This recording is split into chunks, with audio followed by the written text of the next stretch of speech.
Good morning.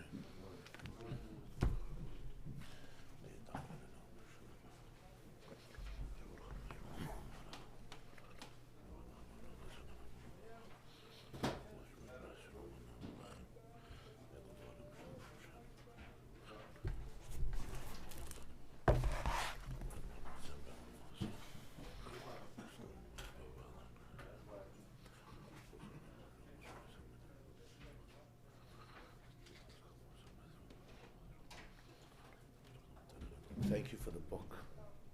I didn't read it yet. It looks very interesting.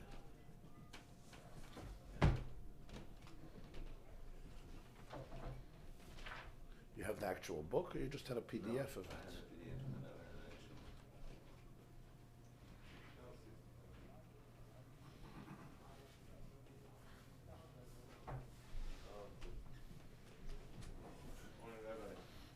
Morgan Agatiyar.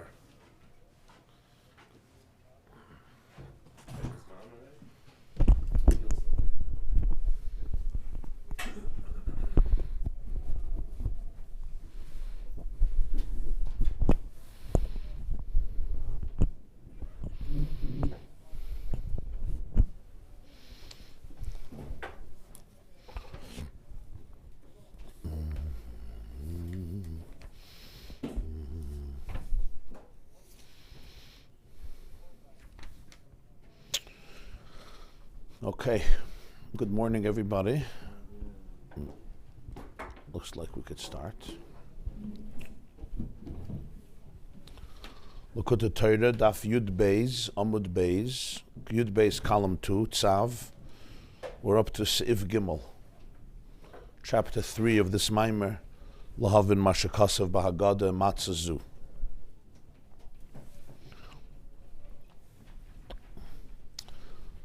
You see, Seif Gimel, it's in the second column, closer to the bottom, Daf Yud Beis, column 2, or page 23. Top it says Tzav.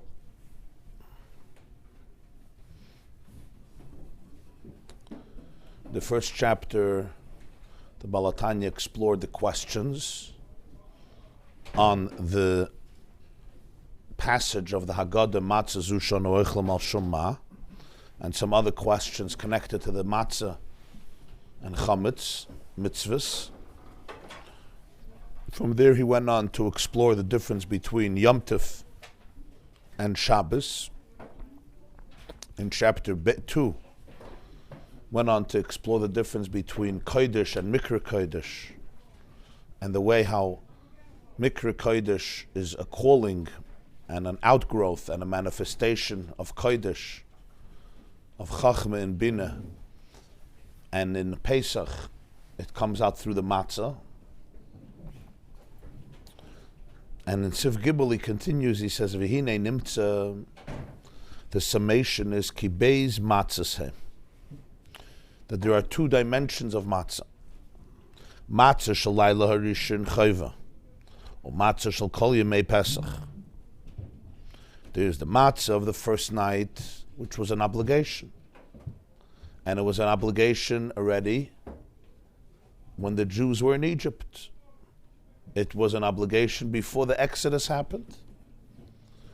On Rosh Chodesh Nisan, in Parshas HaChodesh, that we read always before Pesach, Parshas HaChodesh, to prepare for Pesach.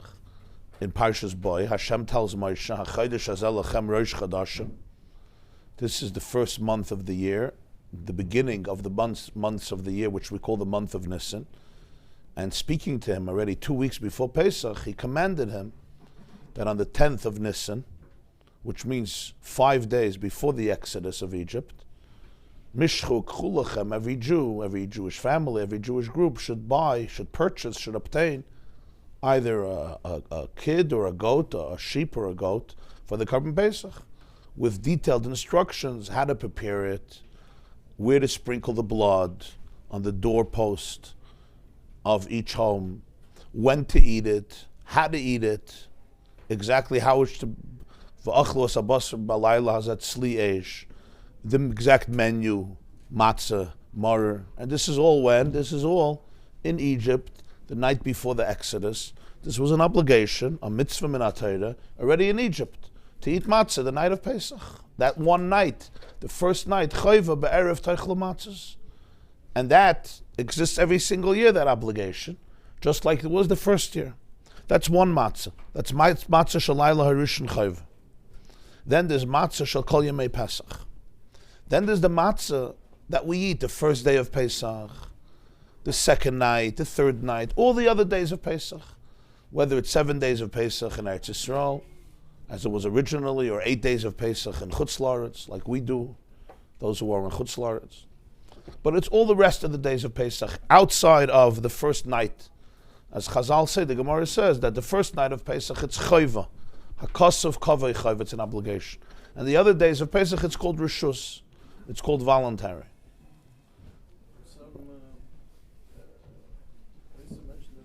Didn't eat even matzah because of the chash, because of their concern. Right, yeah. Because the truth is that matzah is really the greatest hazard on Pesach is, of course, matzah. The closest thing to chametz is matzah, because it's on the way to become chametz, and that's the halacha. The Gemara says in Pesachim, "Leisachel alav chametz, shiva samam teichel alav matzahs." That only something that yechayla alav l'dei chimutz, yechayla matzahs by yedei chayves matzah. Only something on which the Torah has to say you're not allowed to eat chametz. Only that substance is suitable to fulfill the mitzvah of matzah. You can't fulfill the mitzvah of matzah on something that doesn't have the capability of becoming chametz. It would have been much nicer. Take something that can become chametz and use it for matzah, but you can't. It has to be something that on its way, if you don't guard it, if you don't protect it, if you don't preserve it, if you're not conscientious that it doesn't become chametz, it will become chametz. So essentially the greatest concern, the most challenging food to eat on Pesach, mitzad chumras and stringencies, is matzah. Of course, the first night of Pesach, that's the mitzvah. Person will say, I don't want to eat chametz, and if I'm not going to eat matzah the first night, that's the mitzvah. But as you said, there were people who didn't eat matzah the rest of Pesach. So the rest of Pesach, the main idea is that the matzah is rishus, or to put it a little differently, as he put it earlier in Siv Beis, is the main thing is not to eat chametz. Not to eat chametz. If you want to eat bread, which was the staple of every meal, especially in the days of old, lechem, levav, and shisod, the main suda was called lechem, so you eat matzah. But the main focus on the other days is not the chametz, the absence of chametz, the cessation, the lack of chametz. So he says. So there's Laila Rishon Chayv, and there's Matzah Shel Kol Yemei Pesach. Val B'china HaBeis, on this second dimension of the Matzah, all Pesach, Amar, we say in the Haggadah, Shaloi Hispik B'tzekel Shlav Yiseinu Lahachmatz, that this Matzah that we eat, which is not only the Matzah of tonight, the Matzah that we're going to eat tonight and all the days of Pesach, and not going to eat Chametz.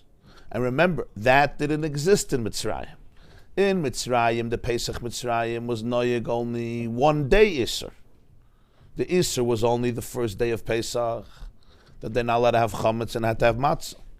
But as the Gemara says in Psachim, it was only one day. That's what Chazal learned out from the Psukim. After that, theoretically, halachically, there was no prohibition, which was one of the big questions. Klapelaya, like why are you commemorating something that happened in the past, and then they weren't even so, they didn't have to be so careful. This is the answer, that by them, the rest of the days there was no chametz. Why? Not because of a mitzvah.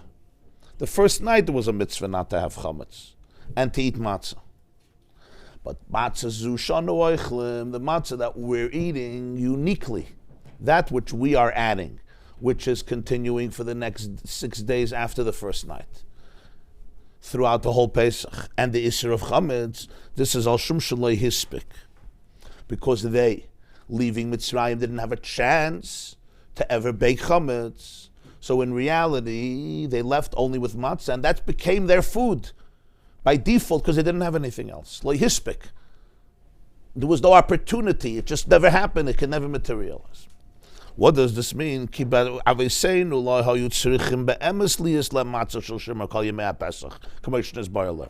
Our forefathers, Taka, did not need. They weren't required to have matzah shel shimur kol yemei HaPesach, which means matzah that would protect them from chametz all of the days of Pesach. But not because they didn't have it, but because they didn't need a mitzvah. They weren't commanded. It was automatic. Why was it automatic? That's what the Haggadah says.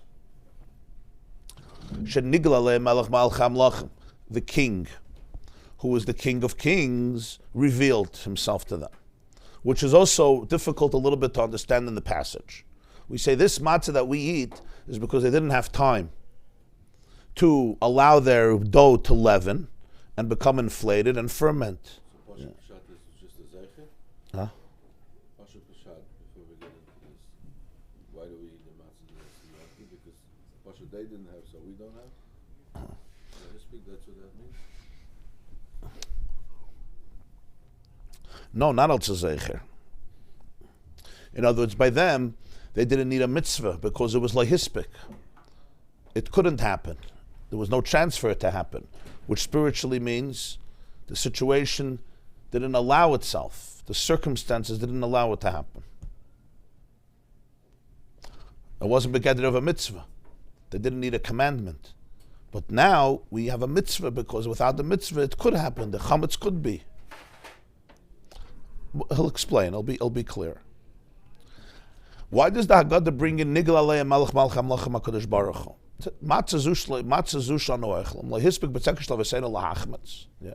Until they were expelled, till Hashem told them to go, till Pari told them to go. Here we're not talking about the details of how Yetzias Mitzrayim happened. We're talking about why they didn't have time to let the dough rise. As the pasuk continues, and he brings it, that they couldn't they couldn't wait.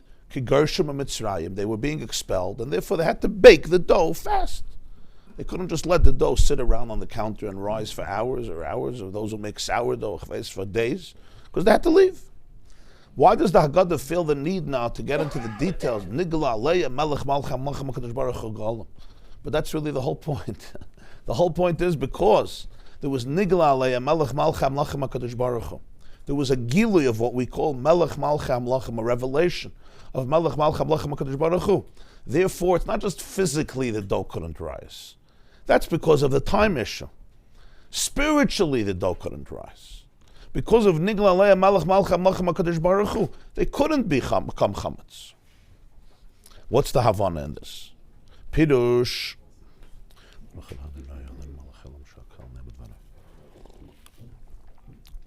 The Masha Kadosh Baruch Hu Nikra Melech Malchei Hamlachim Kipshutoi. What is the term Melech Malchei Hamlachim? So you have here three terms. You have Melech, you have Malchei Hamalachim. Nigla Aleya Melech, Malchei Hamalachim. HaKadosh Baruch Hu Ugalam. So he says the term literally, Kshutei, Hainu, Hamalachim, Hem Hamalachim Shalamata B'Elam Haza. When you speak about kings, it's the kings that are here, the monarchs, the rulers here in the world, in this world. Then you have Malchei Hamalachim, the kings of the kings, the Malchei Hamalachim. The emperors also need emperors. Malchei Hamalachim. Who's Malchei Hamalachim? Heyasarim Elyonim Shebetzva Hamarim. These are the higher kings, the heavenly ministers. We say that every nation has its own sar, its own spiritual force or guardian angel, its sar. K'may shekasav b'Daniel Siman Yud, v'sar malchus paras. This is the sar, the spiritual minister that reigns over the malchus of paras. It's like the spiritual mazel of force in heaven. And then you have number 3, v'akadosh baruch hu nikra melech al malchei hamalachim. And then on top of the malchei hamalachim, the kings of kings, you have the ultimate king.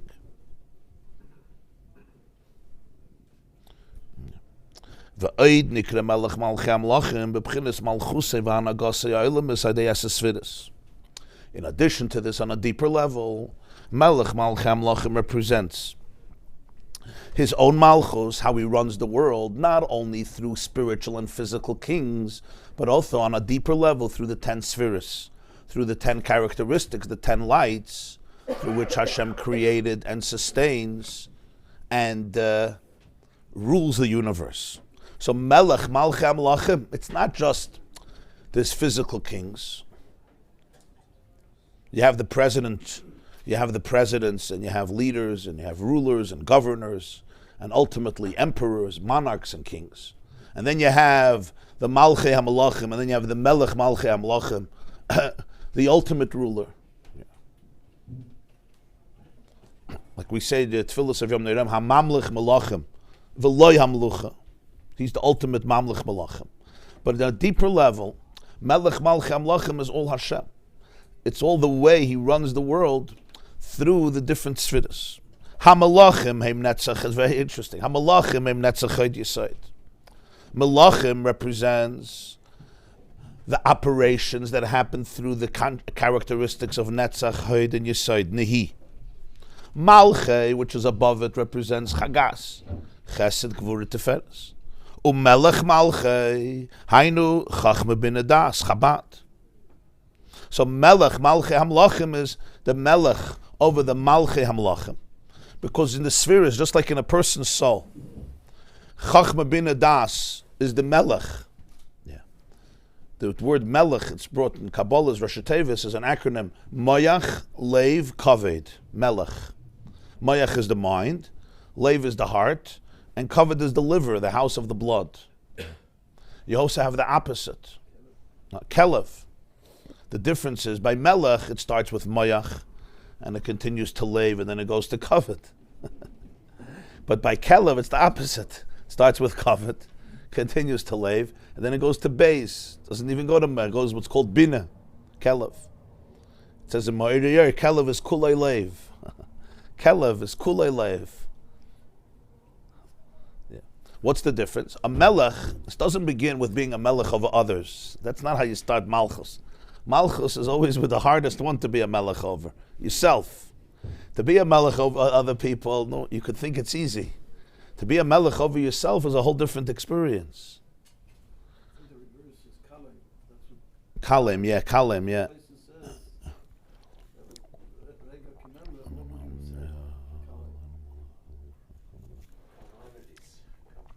Kalem, right, yeah, Kalem.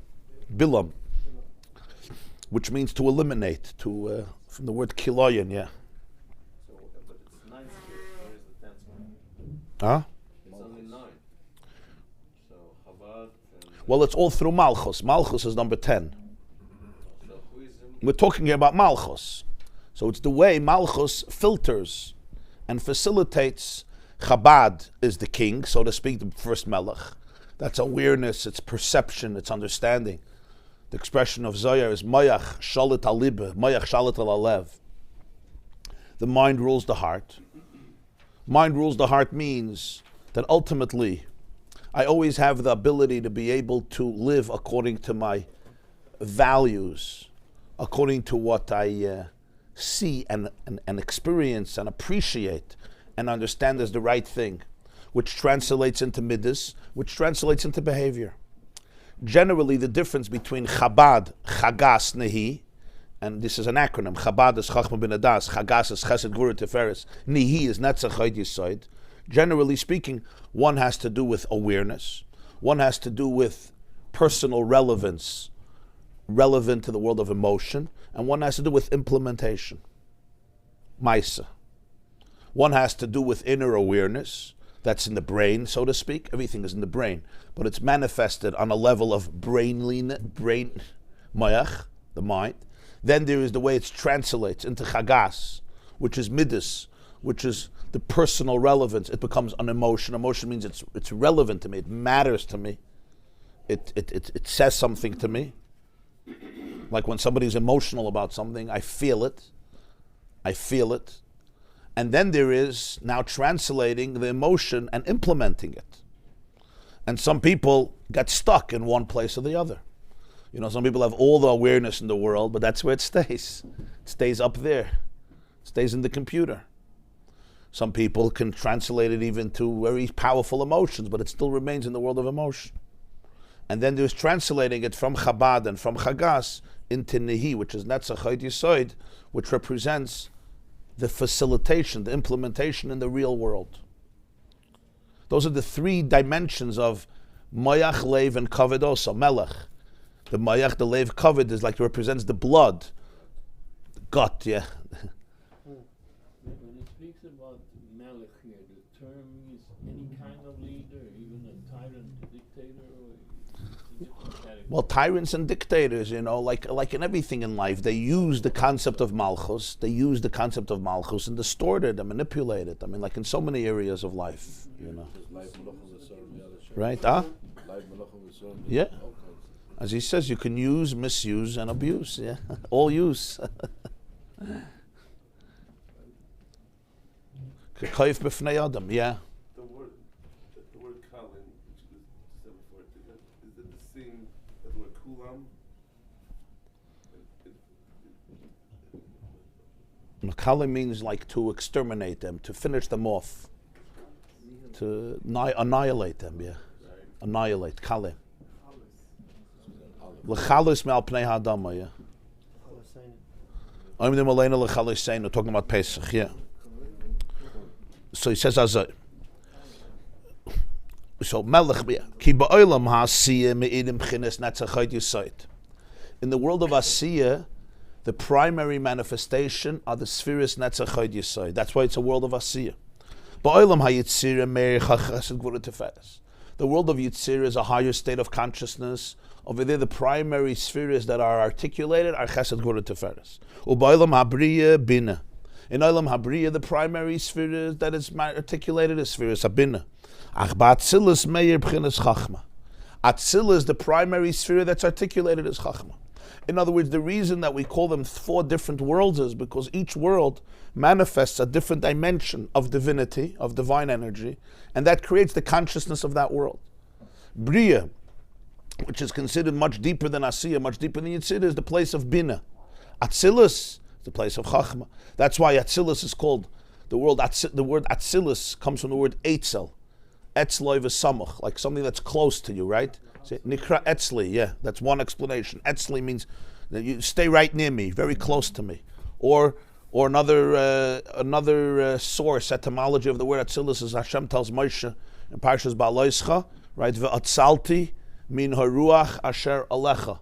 I will emanate, I guess is the best word. Emanate, atzalti, like lahafrish. I will take some of your spirit and emanate from your spirit on unto the 70 people that Moshe Rabbeinu chose. Moshe needed help, and Hashem told him to appoint. Lahatzil, yeah.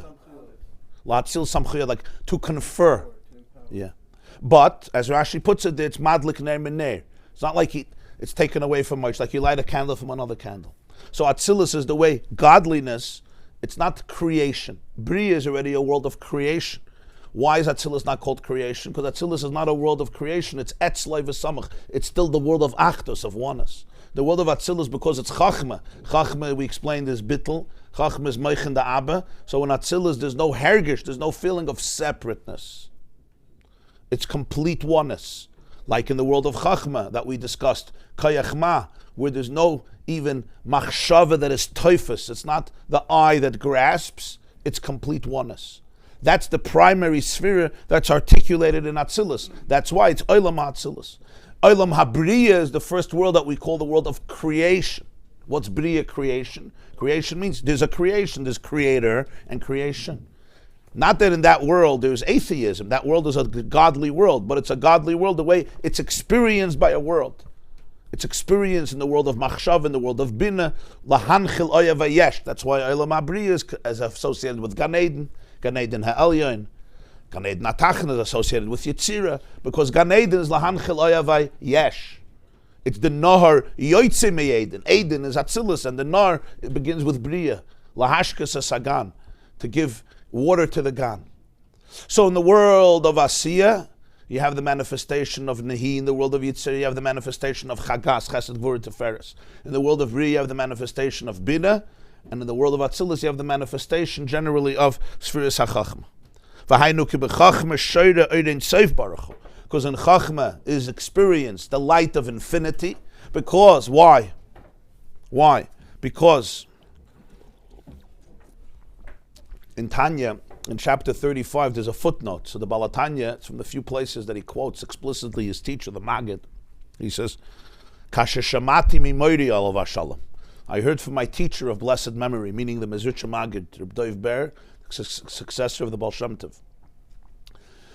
Pirush v'tam l'mashakasav be'etz Chaim, an explanation and a reason for what the Arizal says in Eitz Chaim, that Orein Soif dwells in Chachma.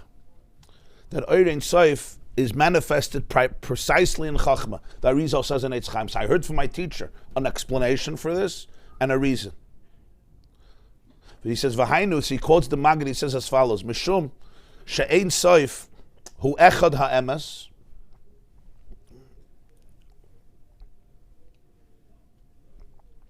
shehu levada yehu ve'ein zulasoi, v'zuhi madregas ha'chachma v'chulei. Because the definition of Ein Sof is that it's Echad HaEmes, it's the one truth and there's nothing outside of it. Because it's Ein Sof, it's infinite. And that is the experience of Chachma, that is Chachma. Where everything outside of Chachma, there's already some sense of I, even a spiritual divine I, and therefore there's a separateness. So Ein Sof is this Gala in Chachma. Shehu Anikra Melech Malchei Amlachim. So when we're talking on a much deeper level, Melech Malchei Amlachim is not just the kings down here, and the kings up there, and the king over all the kings, but it's in the spheres themselves. HaMalachim is Nehi, as he puts it, and Malchei is Chagas, which are the kings of the Malachim, and then Melech Malchei Amlachim is Chabad, and specifically, when you're talking in Chabad itself, you have the Bina, which is in Bria, and then you have the Melech, which is in Atzilus. V'gilui Chachma, that's Pshat Nigla Aleim, Melech Malchei Hamlachim HaKadosh Baruch. V'gilui Chachma hu gilui Abba. The gilui of Chachma is the gilui of this light of Abba, of the Father. Shenigla b'bchinas gilui. Nigla means it comes out, it's manifested. And when it's manifested, what happens? Lefichach memela lo yiniach lahachmitz bitzekam. Automatically, what's the result of Gilui HaChachma? There can't be. It doesn't allow for the Metzias of Yeshus. Doesn't allow for the Metzias of Yeshus. It's not something that you have to tell the person don't have chametz. There's no room for it. Lo hispik. It just doesn't allow. The circumstances, the reality, in the presence of Nigla Leia Malach Malcham Lachem HaKadosh Baruch Hu, there's no room for it. It doesn't allow it to happen. It's not like you say don't have chametz. Like you can't become chametz over there. There's lechatchila no room for anything separate. The hergish of Ein Sof is so powerful. The truth of this emes is so penetrating that there's nothing outside of it. The chitzonim, the superficiality, the ego can't nurse. Yinika means nurse. It can't feed. The parasites can't come and feed because there's a gili of Abba. And whenever there's the gili of Abba, nigla aleya melech malchem lachem. That's why the Haggadah puts in this piece. It's not stam. The Haggadah is telling you, by the way, Hashem revealed himself by Yitzias Mitzrayim. That's not negeya. It was negeya. They didn't have time. It says there's two things. They didn't have time physically, but not having time physically doesn't mean you don't have chametz. You can have different types of chametz. They didn't have time spiritually, meaning there was no room spiritually for this type of reality. Lo hispik. This kind of revelation is only like, how should I put it? I don't want to say temporary, but it's something unique. Yeah. It's not the constant Yeah. thing, just few times in history. Yeah. And when the gilui of Abba happens, mefalertzach. The ego loses itself; it becomes subsumed. Like you spoke before, Shabbos, right? When the gili of Shabbos, what's the response to the gili of Shabbos? Bittul hasaga, bekushi yitirul adaber, silence. There's no other response to it. So was that Abba Shifta Al-Yam, the Shifta, the Mason at the end of that? Yeah, Zekeli. So if it was Bittul, they were singing out of a Bittul? Yeah, the closest thing to silence is music.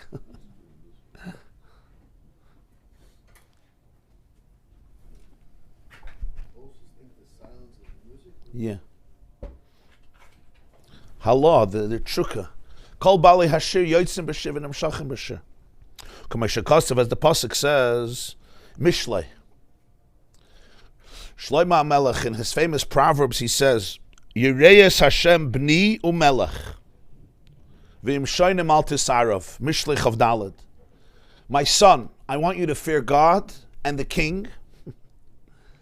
V'al tisarov im shoynim, don't get mixed up with those who, like to rebel and make trouble and rabble rousers. What does the pasuk mean? Who's this? He says, Yireyes Hashem b'ni u'melech. HaPirush kipshuto. The literal pirush is, when you look in Mefarshim, it says you should fear God and you should also fear the king, meaning be a loyal citizen. First fear God, but also fear the king. In other words, be a loyal citizen, be a good subject, do the right things, and don't make milchamas and rebellion. That's the pashtas what the Mefarshim say. I'm giving you advice. Huh? Yeah, like Meirash Malchus. Dinah de Malchus Adina, yeah. Yareyas Hashem b'ni u'melech. That's what Shlomo says in Mishlei Chav Daled. He says, "Hapirush kipshuto hainu, kishem shetetzarech liyir." So the Balatanya teaches us hainu fart. Even according to the Mefarshim, it's a weird shidduch. Yareyas Hashem b'ni u'melech. Shidduch. It's two separate things. There's Meirash Malchus. There's Yareyas Hashem. It's nicht mamish. It's not at the same level. So he says, Hapirush kipshuta, he's saying something deeper, even on a literal level. He's going to teach different, but even on a literal level, he's saying something much deeper. He's not putting two things together, not shalom. Right, and the b'ni comes in between, yeah. The hainu, kishem shetzitzarech liyiras Hashem yizbarach afal pisheina terayeyu. Even though yiras Hashem is not because you see. A person, you don't see God. Your eyes don't see God. Nonetheless, there's still an awe that you need from God.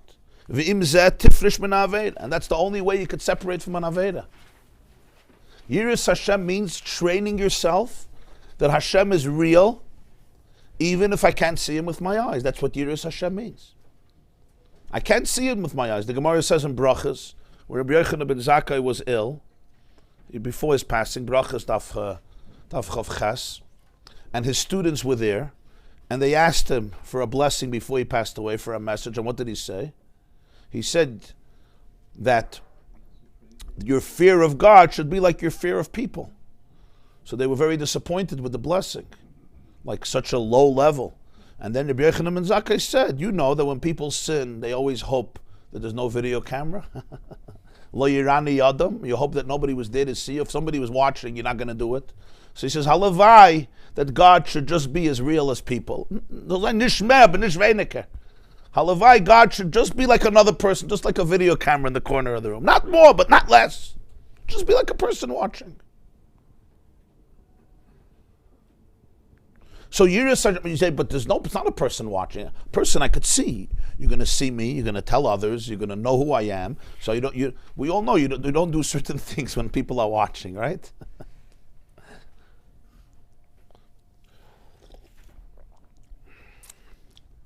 Was once in a shul, there was a big suda, so there was a big line to wash their hands for Natilas Yadayim. So one guy in the front, he's checking his nails and he's looking in, he's looking there. So a guy screams, "Wash sich with the wash sich in the hem." Wash the way you say, wash sich with the wash sich in the hem. Wash the way you wash in the hem. Daven with the davens in the hem. Just daven like you do it in the house. It was a good word.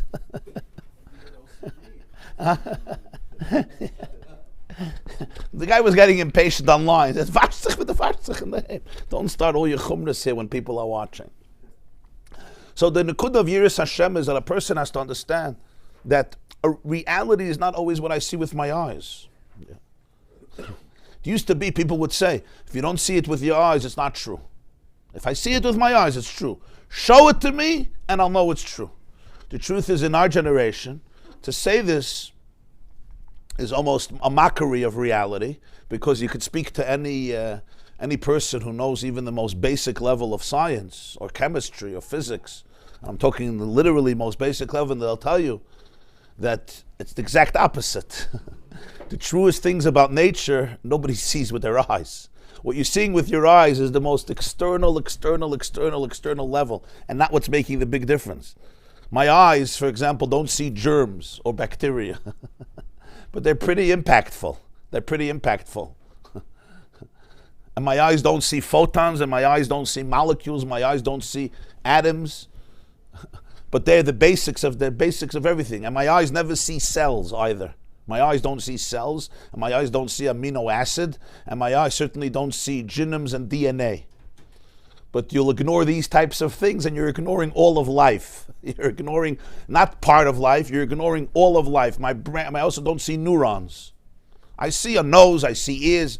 Not that it's insignificant what we see, but what you're seeing is chitzonius shebechitzon, the most external layer. And the only reason we see it is only because we don't see everything else. Because our eyes see such a little fraction of everything. So that's what Shlomo HaMelech is saying. You say, I don't see with my eyes. If you don't see with your eyes, it's doch good. What we see with our eyes, to define reality as what we see with our eyes, is very, very immature.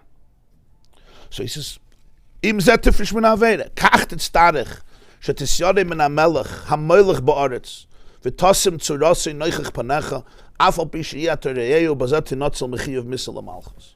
So he was giving him good advice.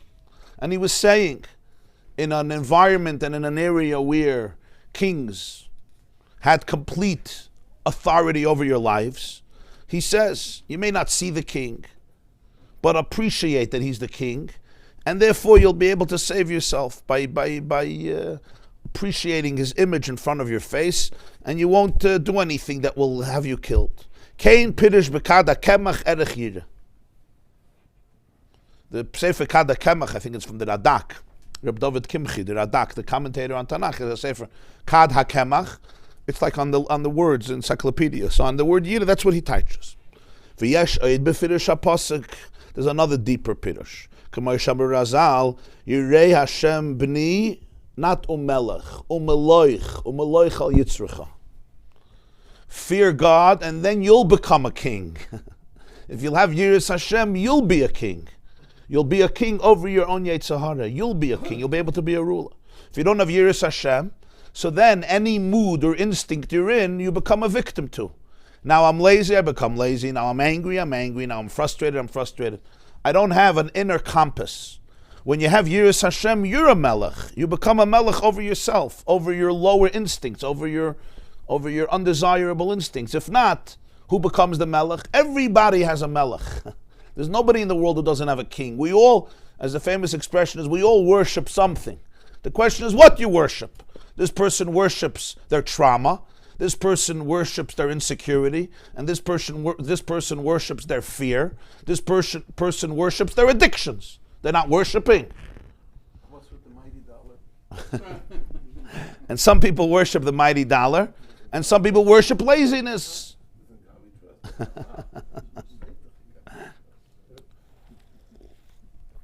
We all worship. When we say in Aleinu, Ki amalchus shalchahi, it's a very important idea. Because in davening, we always speak about Hashem as a melech. Every bracha, Baruch atah Hashem Elokeinu melech haolam. In Aleinu, we say 3 times a day. V'kablu aleim chulam es'ol malchusecha v'simlech aleim meheira. Everyone should accept your malchus. Ki amalchus shalchai. Because malchus belongs to you. What's this key? It's a whole pshetel. Everybody should accept your malchus. You know why? Because it belongs to you. It's key. Let me explain why. It's like, I'll tell you, God, I'm davening that everybody should be a melech. You know why? Because it belongs to you. What are you trying to tell him who he is? It's a very deep thing we're saying to ourselves. Ki amalchus shalchahi. The malchus belongs to the God inside of you, not to the addictions inside of you. That's who malchus belongs to. Every moment I have to choose who's my melech. Is my melech my chelik elikam mal, the divine in me, or my melech is the trauma in me, or the pain in me, or the issues, the toxicity in me. Somebody is a melech by me. Somebody's running the show. Somebody is dictating how I'm speaking to my wife, how I'm speaking to my children, how I'm speaking to other people, somebody is dictating every moment how I'm operating. The chiddush is ki amalchus shalchai. The malchus belongs to the divine in me. And if you give the malchus to the divine in you, then it's a part of you that's wholesome, that's confident, that's aligned, that's powerful, that's harmonious. That's why we say it in Aleinu. It's a very deep meditation. This is not a simple thing. You scream, Rosh Hashanah HaMelech. Yeah. It's declaring God as a melech, but it's not just God there. It's God here. It's the God in me. It's Hashem in me. V'shachanti b'soicham, b'soich kalechad v'echad.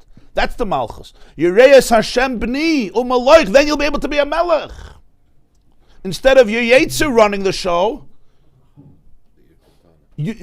instead of your Yetzer Hara running the show, somebody's a melech. You'll be able to be the melech. What do I mean you? Your ultimate you, your ideal you, your truest you. Rabbi Isaac, verstehst? This is what Avodas Hashem means. And I could make that choice every moment. The Baal Shem Tov's father apparently told us the story that before his death, right, the Baal Shem Tov was 5 years old, and he had a father, his name was Rabbi Eliezer.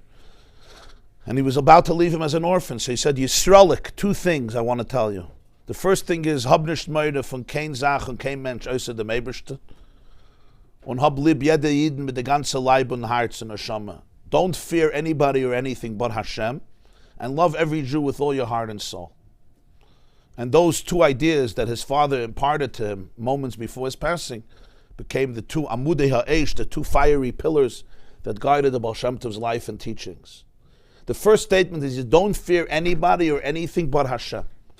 It's not 2 separate things. Don't fear anybody. I want you to fear Hashem. It's Haba Hatalia. It's the same thing.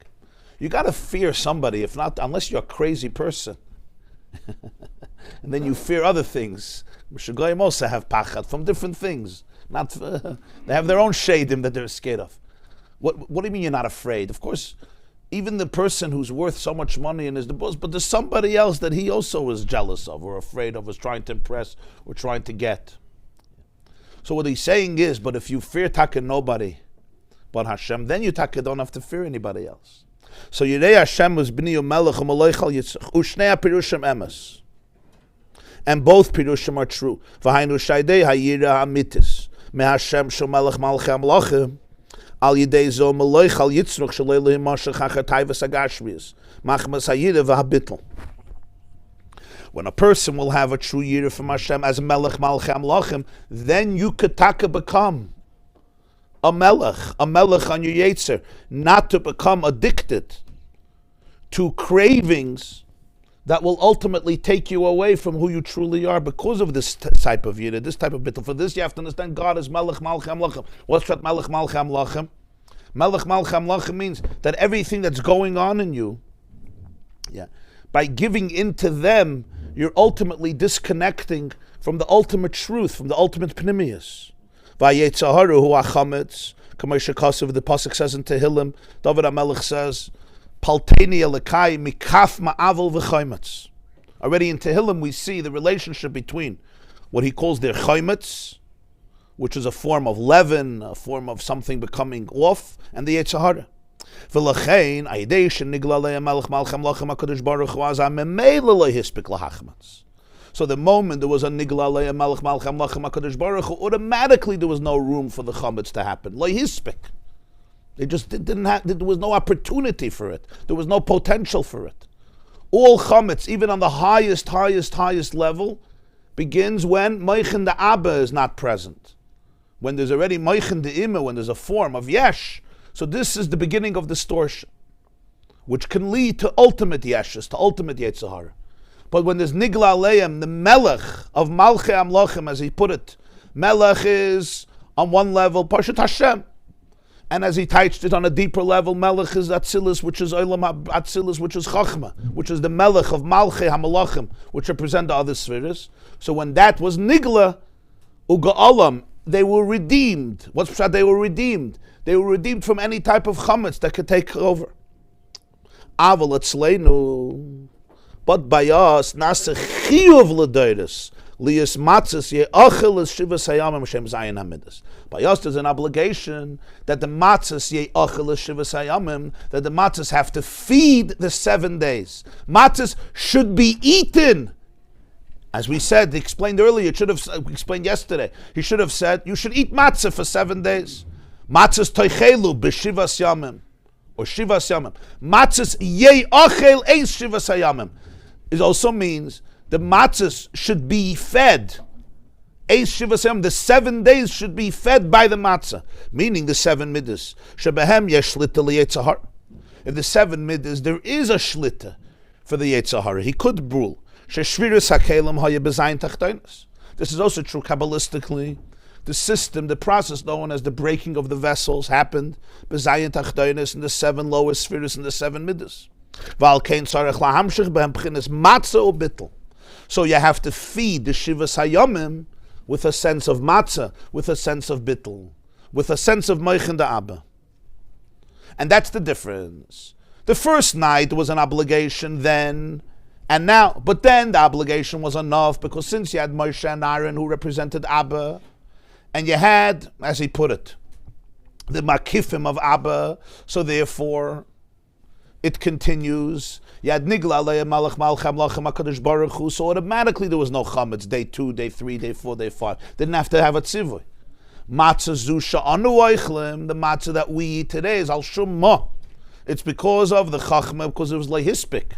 And therefore we have a mitzvah, not just not to eat chametz the first night and eat matzah the first night, but also to continue it all the 7 days of Pesach, which represent all the 7 middas, that they should all be affected by the Eir Abba, they should all be informed by the Chachma. There shouldn't be a yinikah for chitzonius, for the egotism, for the detachment that comes in whenever Chachma gets eclipsed or gets lost or concealed. He's explaining why the 7 middas on their own have the opportunity to become vulnerable to the shlit of the Yetzirah without Chachma. Because over there with Shviras HaKelim represents the fact that in the original world called Olam HaToyu, the Eires, the Kelim were broken, and as a result of that, negativity could creep in over there. So that's in the 7 middas. So that's why you need to feed the 7 middas with the matzah, which is the chachma, which is the bittul. What happens to the yeshus in this time? Do you die? What happens to the yeshus? It becomes aligned with the truth.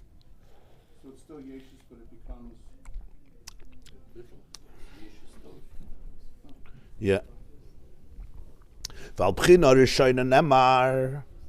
And on this first state of the way it happened in Yetzias Mitzrayim, we say, Ba'avur zeh asa Hashem li b'tzeisim Mitzrayim. Moshe Rabbeinu tells the Jewish people, we say it in the Haggadah, V'yigadet levincha b'yom ha'olem, tell your child, Ba'avur zeh, because of this, asa Hashem li, Hashem did this for me, b'tzeisim Mitzrayim.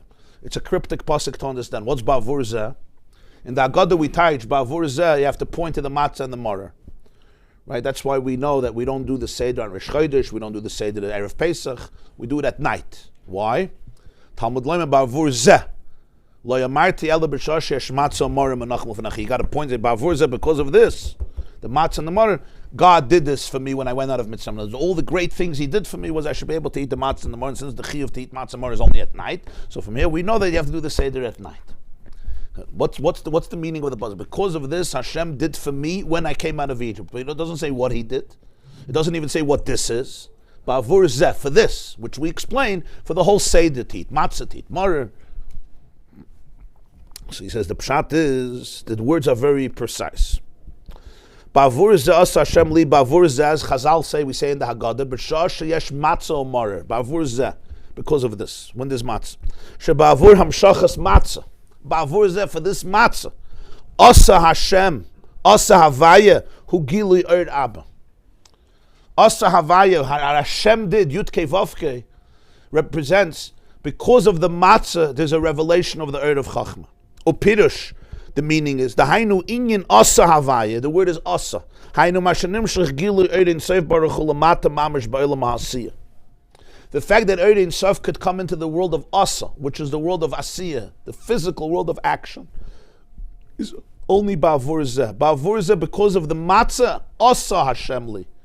Yud Kei Vav Kei, which is Chachma, could come into the world of Asiyah, as he's going to explain.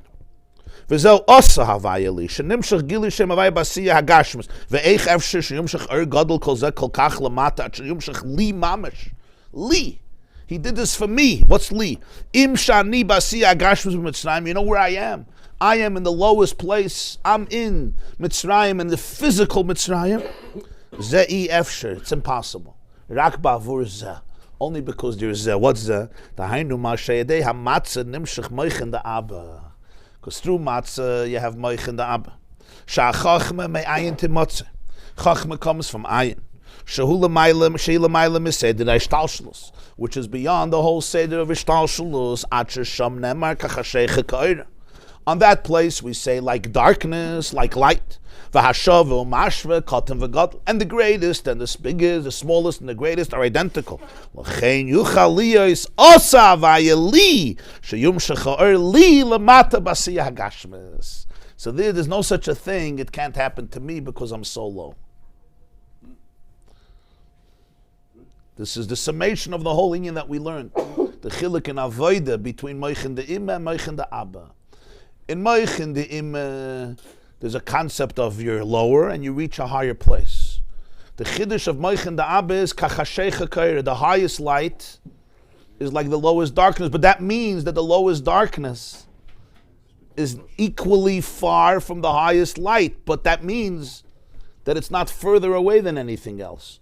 So in the Gili of Moich and the Abba, which is not Mitzad Metzias, but Mitzad Bittel, the highest Oir and the lowest Choshech are completely identical. So there's no such a thing. Li, where I am, Li, me, who I am. I know who I am. Where am I? I may be in such a lowly place. So you say, Ba'avur zeh, because you have the matzah. What does the matzah represent? Moich and the Abba, Eina Tineke de Likris Abba, Shiyitim Tam Dagan, as we learned. So mitzad the zeh of matzah, asa, Hashem li. That which Hashem does is expressed in asiyah, where to lead me. But say Mitzrayim, when I was in the thicket, indulged in Mitzrayim, because there's no place where this truth will not reach. There's no such a thing. I am too detached, I am too alienated, I'm too far, I'm too low, I'm too messed up. Those oisius may be applicable when you're talking about Ila and Olul and Maila and Mata, and that's the avoid of simcha, of rising from a lower place to a higher place, etc. But we explained, then there's Gam Choshech Layachshek Mimeka, V'Laila Kayoim Yorek Kachashecha Ka'ira. Not chashecha koira, but kachashecha koira. Like darkness, like light, meaning even the greatest light is similar to the greatest darkness. Not just darkness is like light. That's one thing, much deeper. Light is like darkness. In other words, even the greatest light is not bringing you closer. Over there, in the Gili of Meichen Daba is the bittul of the Hasaga, not the mitzias of Hasaga. As we explained at length, I'm just saying the words, I know I'm not explaining, but we spoke about this at length in all the shiurim.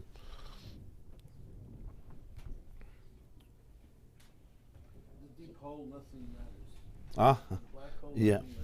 So, But by eating matzah, you get all these levels without thinking about it. It sounds like a tremendously deep intellectual process. And if you're not aware of it, then eating a matzah, you access it. well, when we speak about accessing, there's... The only thing I can think of is somebody takes medicine. He doesn't understand what it is. He doesn't believe in it, but he takes it, and it has an effect. Once now, it's like Yom Kippur, Etzem Yom B'Chaper. You just have to eat it. I don't understand it at all. Obviously, there is a certain impact even when a person is not aware. Like as you say, an infusion of IV or an infusion of nutrients, right, that cause health to the body, even if I'm unaware of what I'm taking. Sometimes mothers put into the apple juice, some medicine. So the child doesn't even know he's taking it. That's on one level. But of course, more awareness just allows for a deeper impact or more conscious impact. So over here, there's no such a thing. A person always says, if you knew who I was, you wouldn't speak like this. Yeah, I have to know who I am. If you would know my darkness, if you would know my brokenness, you wouldn't speak like this. So that's why the pasuk says, "V'yigadet levincha b'yom hulema ba'avur zasa Hashem li, asa Hashem li." This is me, as he puts it. Where am I? The way I am, right? I may be completely in my perception. I'm completely in the dumps. So where does all of this relate to me? This doesn't relate to me. It's not true. You have to know who I am.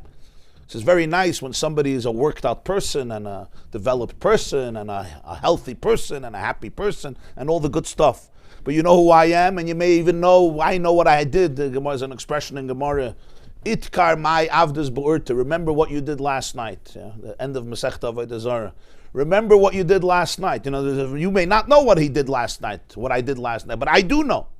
The person thinks to himself. That's the chiddush. Ba'avur zeh. The moment you're dealing with the inyan of matzah, the moment you're dealing with the truth of Meichen Da'aba, there's no such a thing.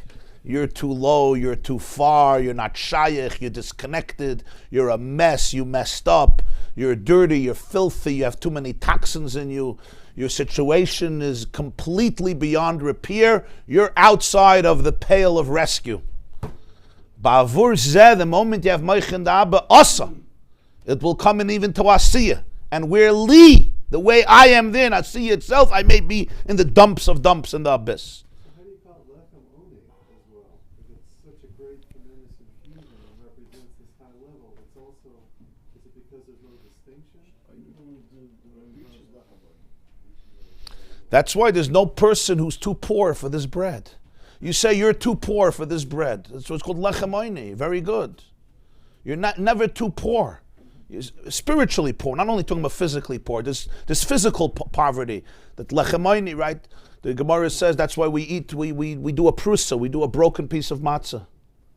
We do a broken piece of matzah. Lechem oni. The Gemara's title is lechem oni is lechem oni, the bread of a poor person. What does it mean on a spiritual level? Sometimes a person taka is a matzah, but it's at least a whole matzah. Then you have a tzebrach in a matzah. You have a broken piece of matzah. There's not even a wholeness in the matzah. It's a broken piece of matzah. So it's basically a poor person's bread. So what's this connection to me? I'm too broken. I'm too broken. And that's what the answer is. The concept of Meichen Da'aba, what's the concept of Meichen Da'aba? It's never about Metzias. Metzius is not Teufus, and even the highest light is darkness. If the highest light is darkness, then it means that the highest light is not closer to it than the lowest darkness. So that means they're equally far. But then, when that truth comes out, they're equally close. They're equally close. That was the person Bashad of the Nasi Tzis Mitzrayim. They also took Yidden Mem Teshait. In 1 second, turned them into... Yeah. They were submerged in the lowest of lows. Yeah.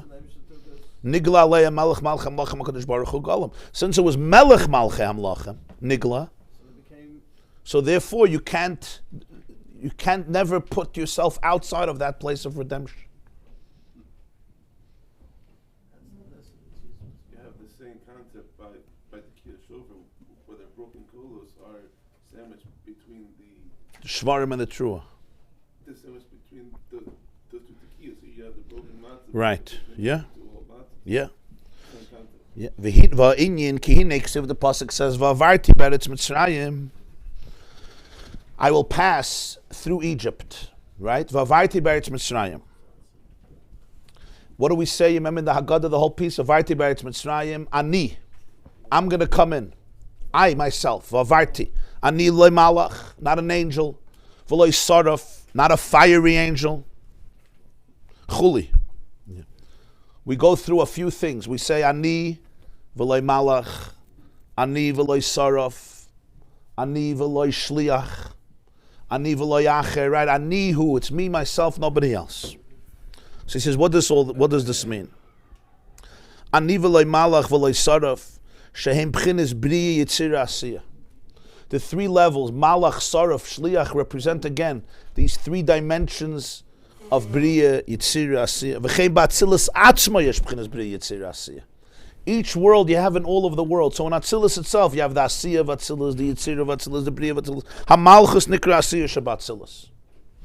Chagas ubina hem yitziru b'riya d'Atzilus. And Chachma is Atzilus of Atzilus.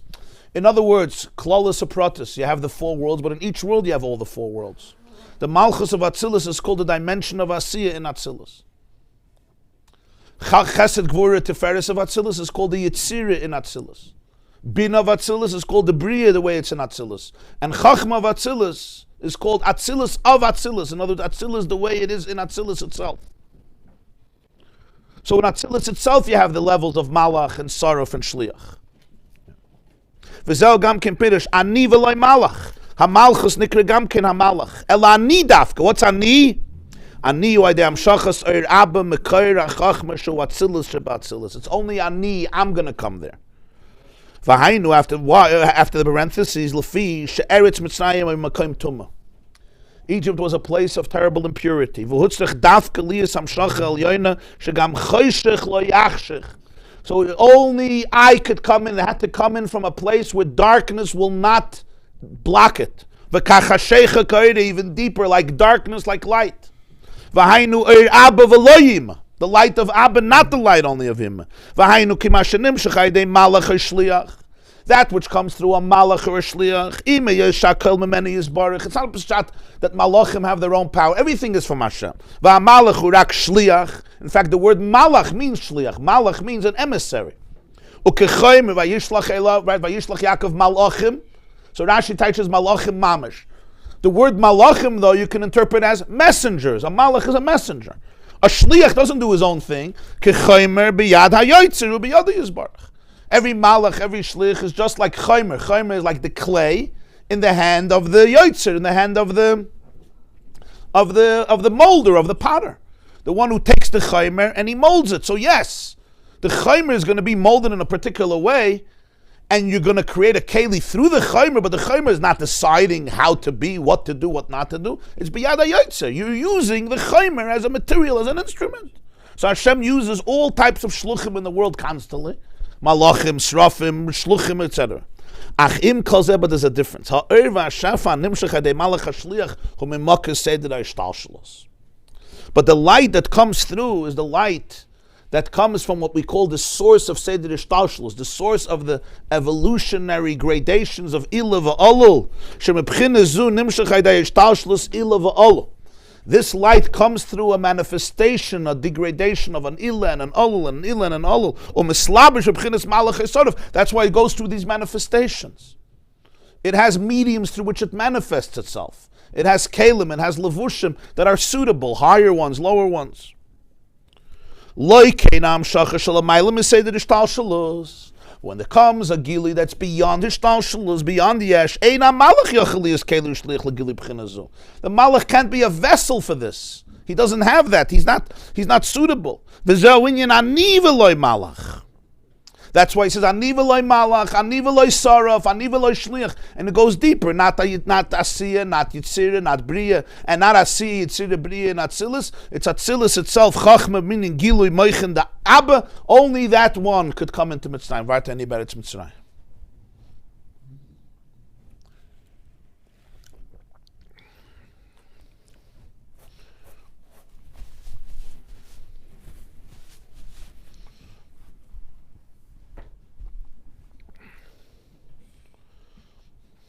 Sometimes you're dealing with a person. Yeah. The person is in the thickness of Mitzrayim, the thicket of Mitzrayim. Mitzrayim, as he puts it, represents a Mekayim HaTumah.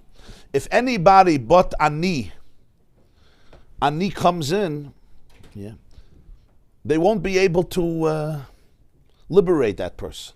Why won't they be able to liberate that person? Because they could get stuck in the darkness. They themselves could get stuck in the darkness. They can get affected by it. In a very practical way, it means sometimes you're dealing with a person and their challenges becomes your challenge, and then you become part of the problem. You're not part of the solution. But v'avarti ani, when I come in, he says, when I, Hashem says, me myself, I come in there, not through malachim, not through shluchim, not through srafim, then all the choshech in the world doesn't block anything. I see directly who you really are. No toxicity has any mitzias. It doesn't occupy any space. There's no distortions. I could see exactly who you are. I could zoom into your pure essence and bring it out.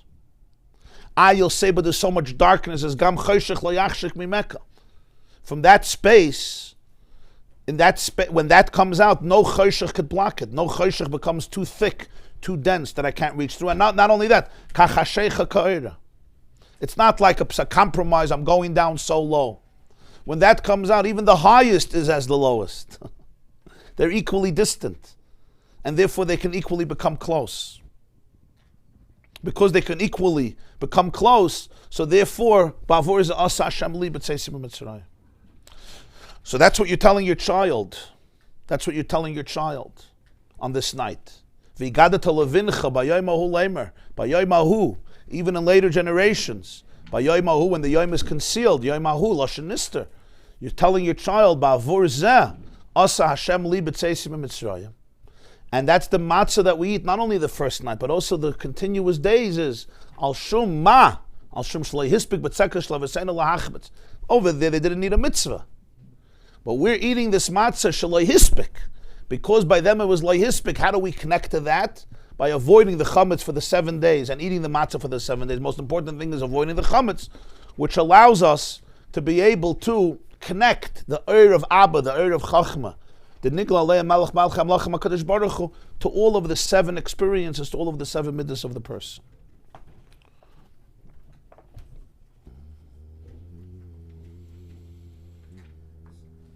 It's the hardest thing to explain, especially to a child. You can't explain to him Mochin Abba, Mochin Ima. You have to, they will tell you, who's your mysticism? Go.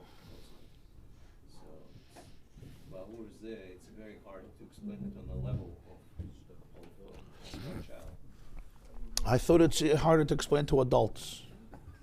Really? I explain it to the child in yourself. Child in myself already is silent. So lechem oini is the lechem of answers.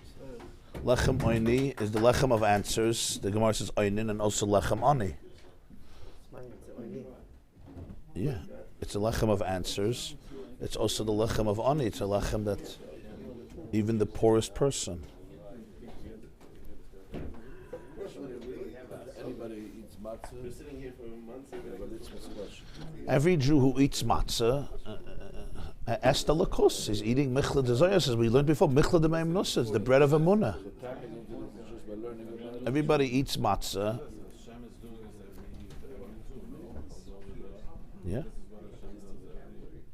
Yeah. It sounds from this Hashem has to reveal himself to you. You can't do it on your own. You have to set it up and allow yourself.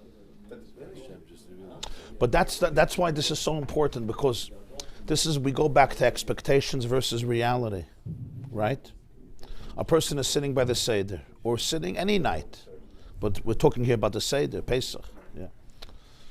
So what happens often is people read Svarim about what happens at the Seder, and they read stories about people at the Seder. You know, they'll read about a certain, So Eliyahu Navi, and this one sat down and his face was burning with fire, right? And he ran to the mikveh before Manishtana, and then he ran to the mikveh again after Manishtana. And you saw Malachim and Srafim, and so you're sitting at your Seder, right? You don't see Malachim, you don't see Srafim. You're exhausted. Yeah. So that's the whole. That's what the Baal Tanya is really saying. Bavur zas Hashem li. It's not about somebody else. It's li. It's me. Where I am right now, right here. Not in a world of expectations and chaloimus, and it's not me comparing myself to other people, right? And then you decide you're one of those Bali Madregas. But if you're an honest person, you come crashing down, and that's why there's so much cynicism by people. And you see, the more intelligent people are, so they're so cynical. It's like, what's the next Lakshan Kugla you're going to sell me, right? They hear the word Madregas and Aliyas and Srafim and Klippis and Sfiris and Imam Shekhdis. They're so fed up from it, right? Even if they say it or they don't say it. So much antibodies already. Yeah, from it. Their immunity is just locked up. Yeah. There's people come here to this shiur. Sometimes they last a day, sometimes they last a week. Some last longer. But there's a certain level of cynicism. I'm not talking about you. In other words, you start hearing things. It's like, which bridge you're now going to sell me, and what do you want from me in return? That's the ikke. What do you want from me? In other words, it's very hard, because what does idealism mean? Idealism, I compare myself. So either I become delusional, right, and I also start seeing Eliyahu Navi at my Seder. I'm talking about me. I'm not talking about you. You may see Eliyahu Navi. Right? But if I'm not, I land very, very hard, right? Shlomo Yosef Zevin teaches v'lo sala b'malos al mizbechi, asher lo sigoler vaschalav. Don't fly up to my mizbeach on steps, because your nakedness will be revealed. Meaning, when you decide you're going to get to the top of the mizbeach, you're going to fall down as fast, and suddenly you're going to see erva. That's all you're going to be left with. So what very often people, Hashem and Ruchnius and Geula and Yitzias Mitzrayim and Nachas and all that, all those good stuff, are experienced in some world of expectations, of higher worlds. So that's what he's saying. Bavur zas Hashem li. The li is talking about taka li, not loch li, me as I am right now, right here, with everything going on in my heart and my brain and my chest and my house and the kitchen and the dining room and my marriage and my children and my parnasa and my mental self and my physical self, my emotional self, that you know better than everybody else. Nobody knows it as well as you do. You know it even better than your therapist, right? Yada inish benafshe. Bavur ze asa Hashem li. And that's what a relationship with Moichin Daba means. There's no such a thing. I'm too low, I'm divorced, I'm detached, it's not shaykh to me, I don't feel anything. In fact, the most spiritual feeling is not any closer to the truth than the most remote feeling. Oir and choshech, not the choshech is like the oir, not that you have hope. The oir is like the choshech. If the oir is like the choshech means the most edel oir in the world is still leismach. It's beseder. It's still leismach shavat tfisa. In other words, it's not like if I would be oila to the ultimate ila. Okay, Okay, so then you're in a state of yesh, a besser yesh. Okay. L'hanchilov yesh. Yeah. It's still a yes. Yeah. Yeah. A beautiful one, a edel one. We're not speaking with small yesh. We're talking about bria, we're talking about grace. It's nicht yesh. You have to always remember what we're talking about. We're not talking about small stuff here, yesh. L'hanchilov yesh, shayolamus. Giluyim, ich mein, binne, it's not, you don't have to dismiss it. Chas v'shalom. But the word is, when a person understands it, what's the point? The point is not to be mevatel the yesh, not to be mevatel the binne. That means that there's no part of you that you say, this is detached. If I would have been higher, if I would have been in a higher place, if I would have had his life, or his head, or his soul, or his parents, or his IQ, or his EQ, or his SQ, whatever it is, yeah,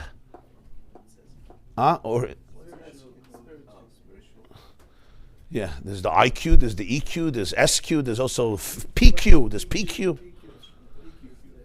Physical, emotional, intelligent, and spiritual. So that, but me, I'm mamish namakam achayshach. The whole nekuda here is that bavur zasa Hashem libet seisim mitzrayah.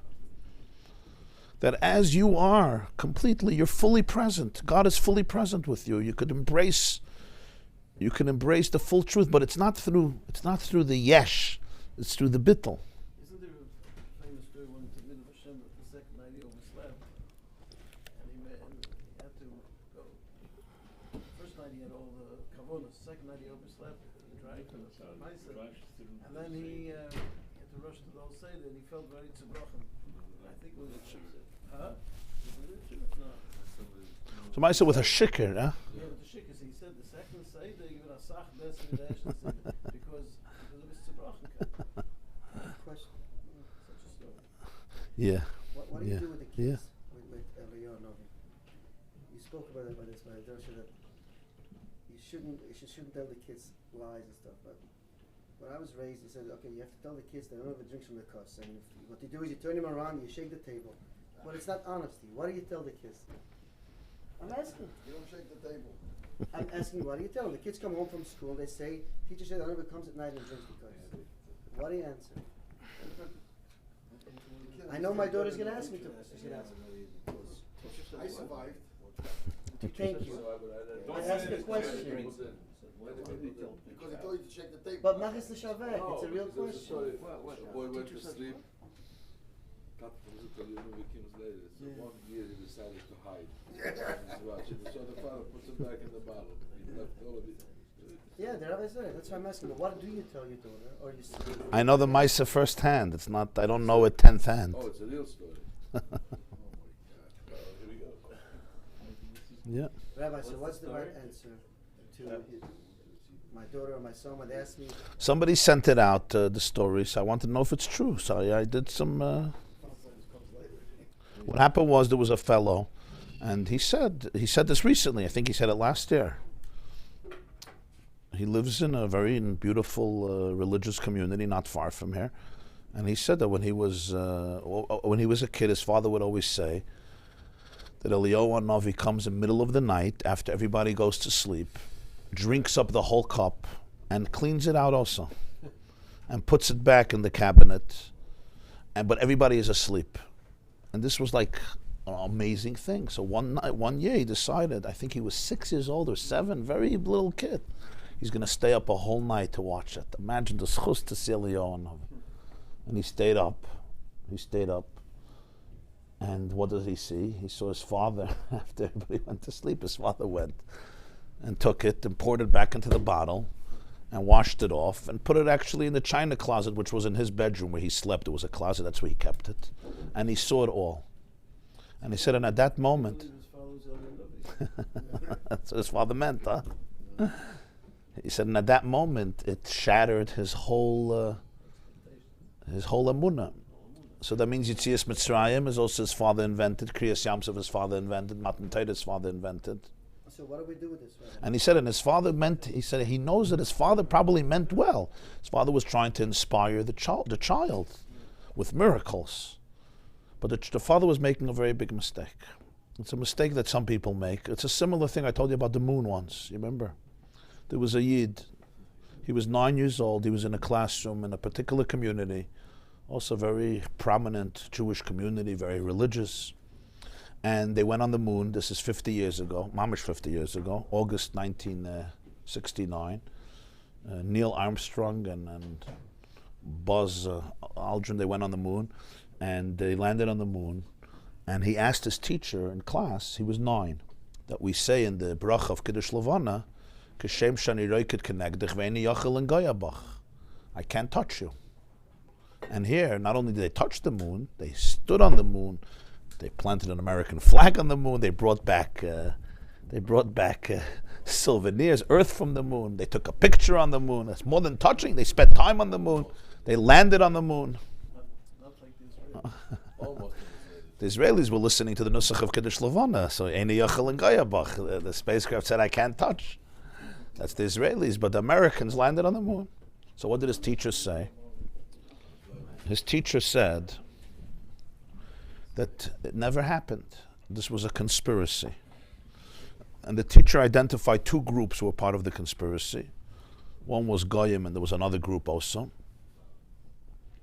And they, with Hollywood, they went to Hollywood and they produced a film, all fiction, of landing on the moon, simply to deceive people. Now, he was 9 years old. He said, I knew at that moment that the teacher is lying from his teeth. He doesn't believe it. He's just saying it to be able to answer this great question. At that moment, he says, everything I learned till that point was just deleted from my brain. I said to myself, he said, I cannot trust a thing that comes out of their mouth. Now, this teacher wouldn't even be aware of what he did. He thought he was protecting the Messiah. That's what he was trying to do. I'm sure he meant well. I'm not judging him. In his mind, this is how you protect tradition. You protect it from all questions and problems and leaks. You don't let anybody see the ugly problems.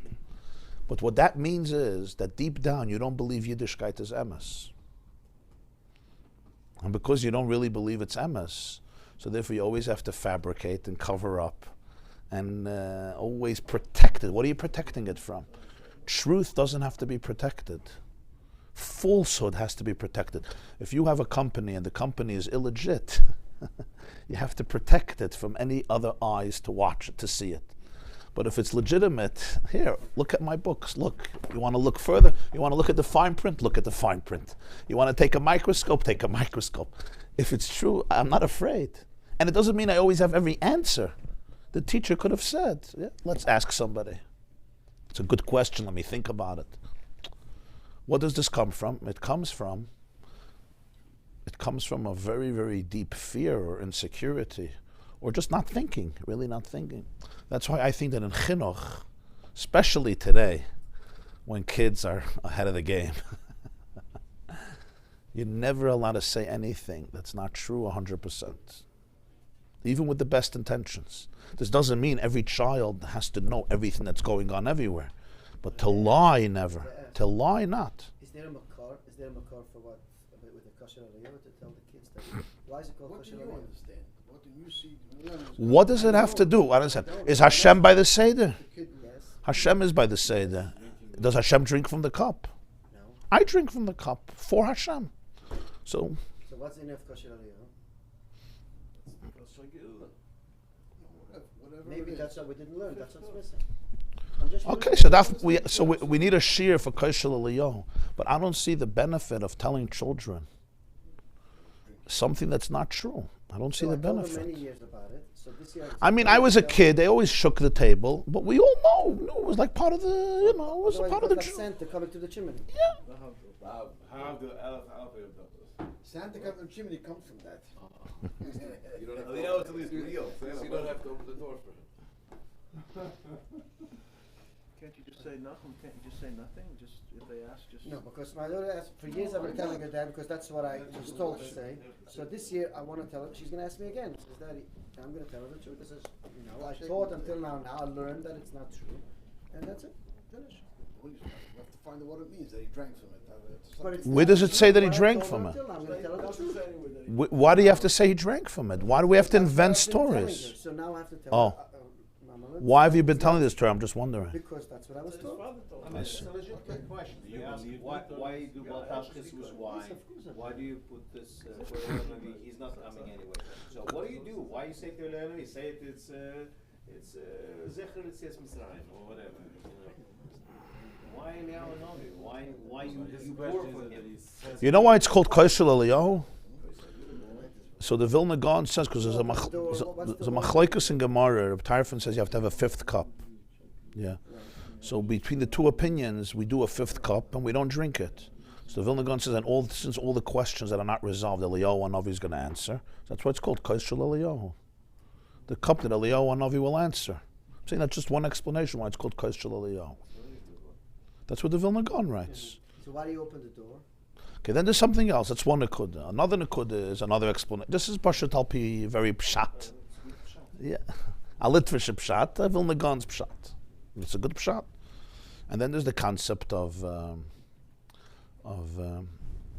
tell you how he puts it in Shulchan. Give me a Shulchan Aruch there. The bottom, on the bottom.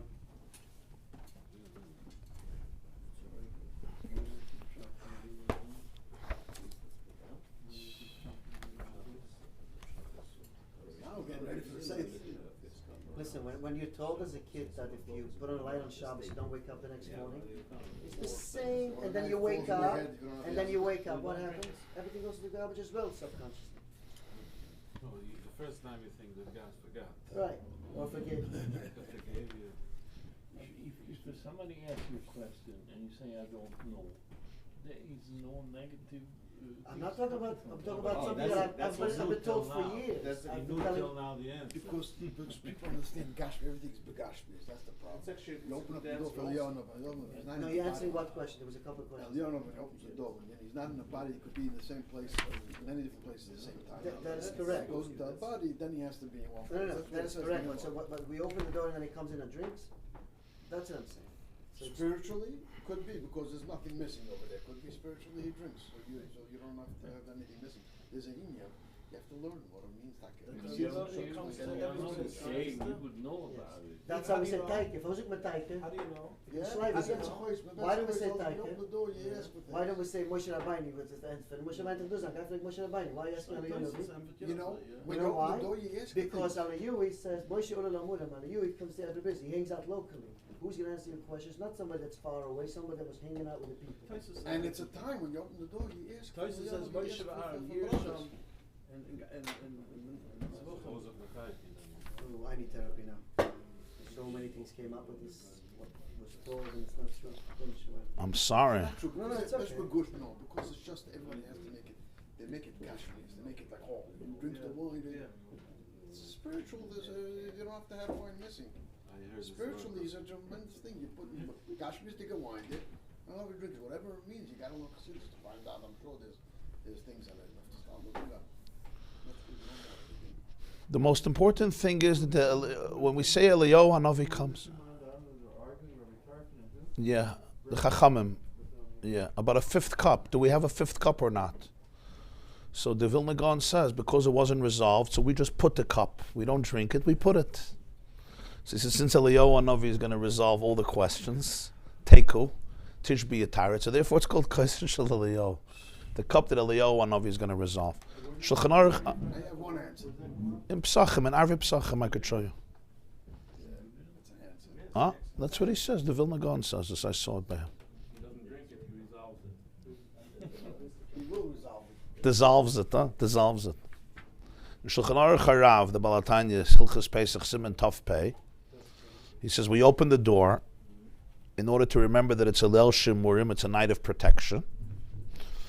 Quoting the Ramah in Shulchan Aruch Siman Tov Pei, and that we're not afraid. We're trying to transcend fear. That's a good message. U'b'schus emunah zu yaveh Mashiach, and this emunah of the Jewish people who are not afraid and remember that it's a night of protection. This is part of the emunah that will bring Mashiach. In some places, that is what the Ramah says. In some places, they have a minhag not to lock the doors because it's a Leil Shimurim. And if Eliyahu Hanavi is going to come, they say we want that the door should be open and we should be able to go out swiftly. And we believe this. This is Sefer Hamanig and the Chak Yaakov, right? That's why the Christian Leil Shemurim, the night of protection. So this, the very fact that Jews believe that there's going to be redemption and that the world is going to be redeemed. If Eliyahu Hanavi comes, we want the door should be unlocked, that he could come, we can come out. This Amunah, he says, has a tremendous schar. This is, he's quoting Sefer Haman and Chak Yaakov, Magen Avram. He says, places where there are ganavim, you shouldn't rely on a miracle. Whenever it's shchicha hazeka, you don't rely on miracles, even if you're doing mitzvahs. Shluchim mitzvah in Nezaikin, we don't say of shchiach hazeka if it's a common thing. V'noyagin b'medinas eilu, we have a minig in these medinas, limza kais echad yoser mehamasubin, to pour an extra cup that we're not going to drink. And it has a name, the kais of Eliyahu Hanavi. First of all, it's important to understand this is a minig, right? Okay. Now, so he just says it's called kais Eliyahu Hanavi. What's the reason for this? So there's different interpretations, right? So I told you the interpretation of the Vilna Gaon, because it's a questionable kais, so we call it the kais of Eliyahu, meaning we're waiting for Eliyahu to resolve it. Okay, that's number one. The Talmud of the Maharil says the reason is because if Eliyahu Hanavi comes the night of Pesach, and we're hoping he's going to come, and we wait for him. So we're trying to emphasize the fact that we're waiting for Eliyahu Hanavi, we're waiting for Mashiach, and says, and if he comes and he reveals himself, tzarich gam hu lekais, he will need the cup. But you see, he drinks the cup. Like we said before, if Eliyahu Hanavi comes, you want the door to be open. You see, if you look for the truth, you found something. Another explanation is, the reason for this cup is, one second, because why does Eliyahu Hanavi b'chlal, why, according to this, it's not even that Eliyahu Hanavi comes, it's like we're anticipating his coming, we hope that he comes, it's not even that he comes. That's not what he says. We're anticipating his coming. We're preparing. We're hoping. We want to be ready. Okay. There's also another explanation, a beautiful explanation why it's called Kashel Eliyahu Hanavi, and that is that it says in Pirkei de Rebbe Lezer. It's a very beautiful explanation. It says in Pirkei de Rebbe Lezer, which children should know. Perik Chavtes, that Eliyahu Hanavi told Hashem, "Kanoi kinesi laHashem tzvakos." I'm the only one who cares about Hashem. All the prophets, there's 400 prophets who worship Avodah Zarah. Anochi nish'arti levadi. I'm the only one who remained a prophet to God because all the Jewish people abandoned your covenant. Azvu as brischa, they all destroyed the covenant. They're not really connected to Judaism anymore. That's what Eliyahu Hanavi tells the Jewish people. So the Medrash says, God said to Eliyahu Hanavi, you say that the Jewish people abandoned my covenant? Chayech, I swear, you're going to go to every single bris and see that they maintained the covenant. So Eliyahu Hanavi goes to every bris. You know why? Because he's the one who doubted it.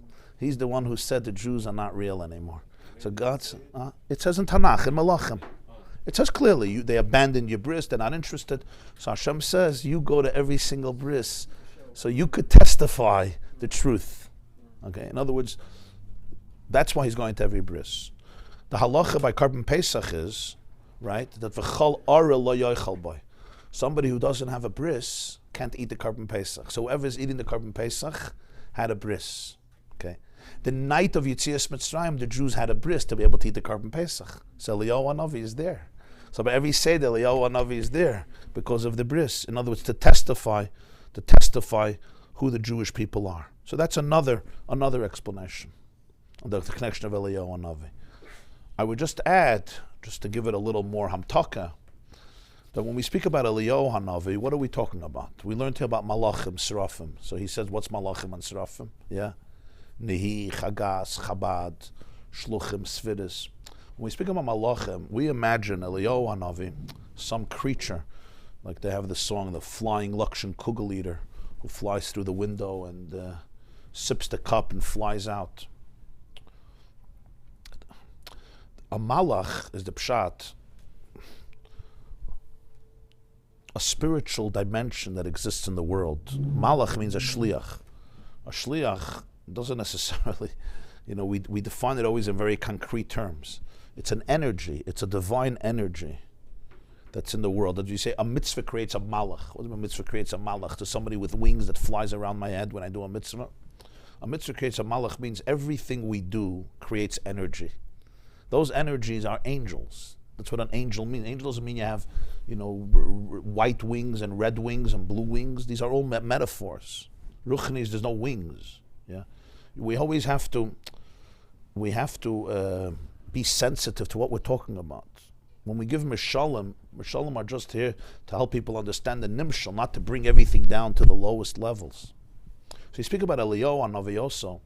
You're talking about a certain kayach of elikus, a certain inyan of godliness. Yeah. So Lamashal, there's a Maisa that the Baal Shem Tov once was approached by a student of his, and he said, I would like to see Eliyahu and Navi. There's a concept called Gili Eliyahu. I want to see Eliyahu and Navi. Yeah. No.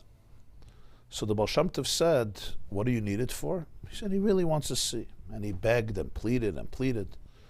And after a long time, the Baal Shem Tov said, if you want to see Eliyahu and Navi, so Pesach is coming. Yeah. Go to this house, in this city. It's a very poor home. But go there with a lot of food and bring all the food for the Seder because they don't have. And be there for the first days of Pesach and you'll see Eliyahu and Navi. So he's very excited. He gets permission from his wife.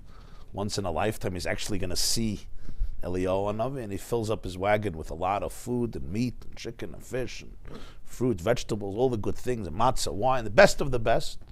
And he goes to this particular house before Yom Tov, and he knocks on the door, and he asks if he could stay with them. So the lady says, you could stay with us, but you don't want to stay with us because we have nothing. We're broke. We're very poor. And he sees the matzah in the house was pretty dire and desperate.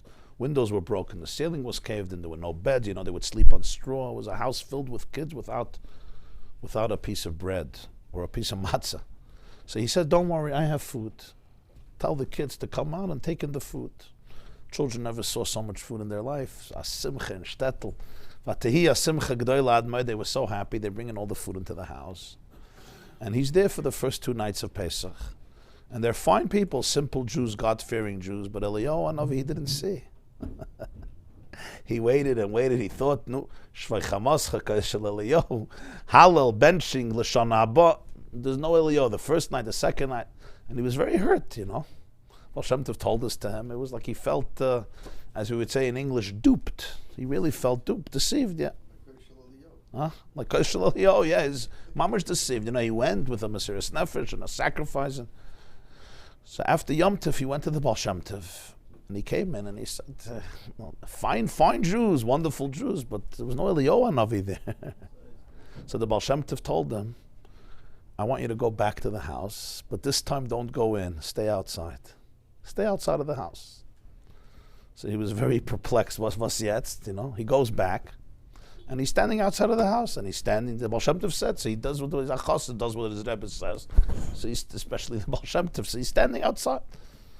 So the windows were broken, pretty broken. So you can hear the conversations. At some point, he's standing, and he hears the husband speak to his wife, and he tells his wife, this is called mazel. What were the chances that a wealthy man with a wagon filled with food to the top should get stuck by our house just before Yom Tov and decide to come spend Yom Tov with us and give our children an unbelievable Pesach? What are the chances? This is what's called mazel. So his wife says, first day stock up. What are you hacking at Shainik? What mazel? It was Eliyahu Hanavi. Eliyahu Hanavi came. Hashem sent Eliyahu Hanavi to give our kids our Yom Tov. That's who it was. And then he understood what the Baal Shem Tov meant. He wanted to see Eliyahu Hanavi. So the Baal Shem Tov said, if you want to see Eliyahu Hanavi, I'll tell you how to see Eliyahu Hanavi. Take a wagon, fill it up with food, feed 9 hungry children, then go look at the mirror, and you'll see Eliyahu Hanavi. And this is very important, because when we speak about seeing Eliyahu Hanavi, the first and foremost Eliyahu Hanavi you have to meet is the Eliyahu Hanavi inside yourself. And that's the truth. It's not... it's not stam... I don't mean to take. Of course, there's Eliyahu Hanavi. When you speak about Ruchnius is not wings that fly through windows. You understand? Ruchnius is here and now. It's the pnimius of the world. Elikus, godliness, is not some force in heaven. It's the pnimius of a person.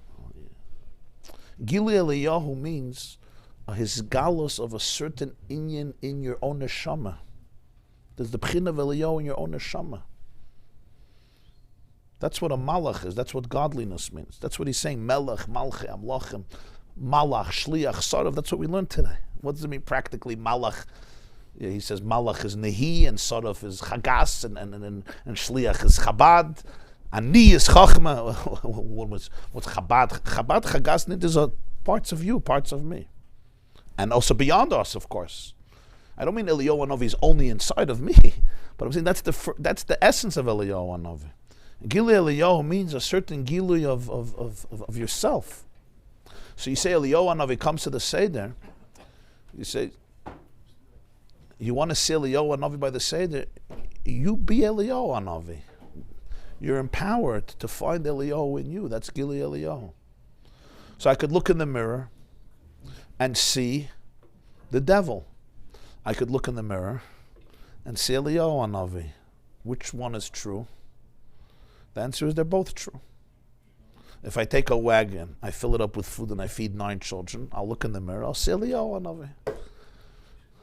If I do something else, I'll look in the mirror and I'll see the Malach HaMavis. It's both true. It's both true. That's Gili Eliyahu. Huh? If you do both, if you do both, it's because a person is a confused soul and they don't know who they are and they don't trust in their Eliyahu Hanavi. They don't trust the stock, so they have to invest in other stocks too. Huh? Yeah. The minute they will believe that the Eliyahu Hanavi, they will see nothing. They won't have to. In other words, why do we invest money in different stocks? In case this one goes down, this one will go up. In Ruchnius, a lot of us do the same thing. We invest in a lot of stocks because we don't trust any of them. In other words, we're not investing in godliness, we're investing in stocks. When a person is investing in something true, they don't have to invest in a lot of places. You know what I mean? When a person is really married, they don't have to be married to many people. If a person is not really married, there's this one, there's that one, there's that one. When you're married to one person. When you're not married, then I can't commit to you because there's no trust. So therefore, I'm here, I'm there, I'm there, I'm there. Sometimes I'm not committed to anybody because I don't trust. Yeah, that's the opposite. Sometimes I'm committed to being committed to everybody and being committed to nobody is more or less the same thing. So when we don't trust ourselves. We don't trust our ability to see truth. We have to invest in a lot of different places because maybe this, maybe that, maybe that. You know, they say the story about an old Jew who was dying, so he called the priest. And he said before he dies, he wants him to baptize him. So his son looks and says, Tata bis Meshiga? He says, listen, you never know, before I die, you never know. He says, if it's emes, fine, I'll die, I'll go to paradise. And if not, he says, noch a Christ gepegert. Monofshich, right? No. And you understand what I'm saying? But the union of telling children something that's untrue in Yiddishkeit, I think is an educational mistake. And not only a mistake, I think it's a wrong thing. I don't see why people have to do it. Was felt ois is not enough to say that's true. Like, what do you have? Okay, so that's the question, what emunah is. What's emunah? The problem is that so many people think emunah is not truth. Emunah means things we believe in. Flying Luxon Kugel eaters. Things we believe. You have to hack it out to your kids. Emunah doesn't mean falsehood. Emunah means truth. The word amun, you know what the word emunah means? Imun means trust, confidence. Amen, what does amen mean? You know what amen means? Amen means it's true. The definition, Emunah means to believe something that's true. If you believe something that's not true, it's stupid. It's not emunah, it's foolish. It's a cult. Huh? So how you process it is a discussion. You can listen to my basics of emunah. But emunah means reinlegen in min in de kinder. Was darf man reinlegen in de kinder? Emes, nicht kein sheker. So if people define emunah as falsehood, then yeah, you just brainwash your kids with falsehood and they'll stay in the tradition. Why would you want to teach your children something that's not true? Why would a father want to do that to a child? Basically, it's the worst thing against them. It's the opposite of emunah. The whole idea of emunah is the exact opposite. The word emunah means truth. Imun, even in Hebrew, means confidence. So you have confidence in it. What happens if they don't know the answer? So if somebody really doesn't know an answer, they could say it's a very good question. Let's go ask somebody. We could speak to somebody, we could call somebody, we could meet somebody. And you could call somebody you respect and ask a question. Look, why does a person always have to feel the need to have all the answers? And if they don't, they have to make up an answer that's not true. Like Kiddush Levana, it's a good question. The boy, if a 9-year-old boy would ask me that question, come over to me, I would actually stop and say, you know what, this kid is going to go places. Maybe to the moon. He may end up on the moon. Instead, why would you say that Hollywood did this? You know you're lying. Why? In other words, you don't believe. In other words, you also think.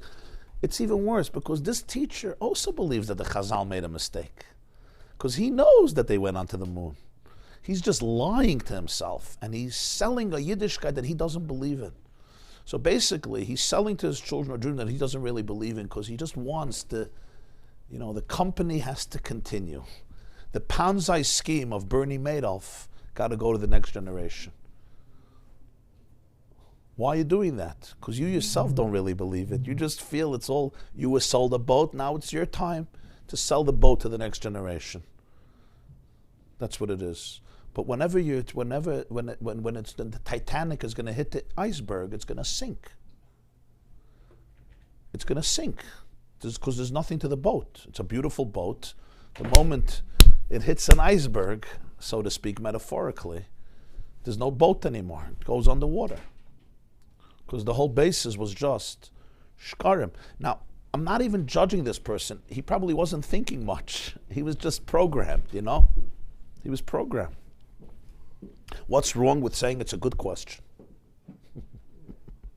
Let me think about it. The same time, in a neighborhood, 15, 20 minutes away, is given Ayid, and he spoke about it, and he asked this question. He asked the question. He didn't wait for a kid to ask the question. He asked it publicly, Shabbos at a Fabrengen. How do we say Kiddush Levana Eini Yachel in Goyabach? And he says the answer is not a complicated answer. The answer is, read the words before. Kishem shani roikid kenegdech ve'eini yachel in Goyabach. I'm here on the ground, jumping, and I can't touch you. That's what he's saying. When you're on the ground making Kiddush Levana outside of Shul, you cannot touch the moon. Where does it say in the Nusach Kiddush Levana that man cannot invent a spacecraft to reach the moon? Where does that say? There's such a pasuk, a Gemara. You're saying Kishem Shani Rei could connect right now in Yachal and Goyabach. It's not a complicated answer. So the teacher didn't figure that out. Fine. So say ich weiß nicht. What's wrong with I don't know? Let's find out. Let's research it. So that's why people become very, very cynical. They grow up, they become very, very cynical. Kids also know right away when it's true or not true. You know that, right? There's not a single child in the world that you could lie to for a long time. They feel, they know. Even if they won't say it, they won't tell it to you. Know that they know that. But they still know, they know. Even if a child thinks, children don't want to believe that their parents are lying. So they will tell themselves that it's true, but they know that it's not true. I don't know any kid that you could lie to. Maybe a 3-year-old. Once they get a little older, they right away feel. Even 3-year-olds feel. But it's very painful for a child to believe that his children are lying.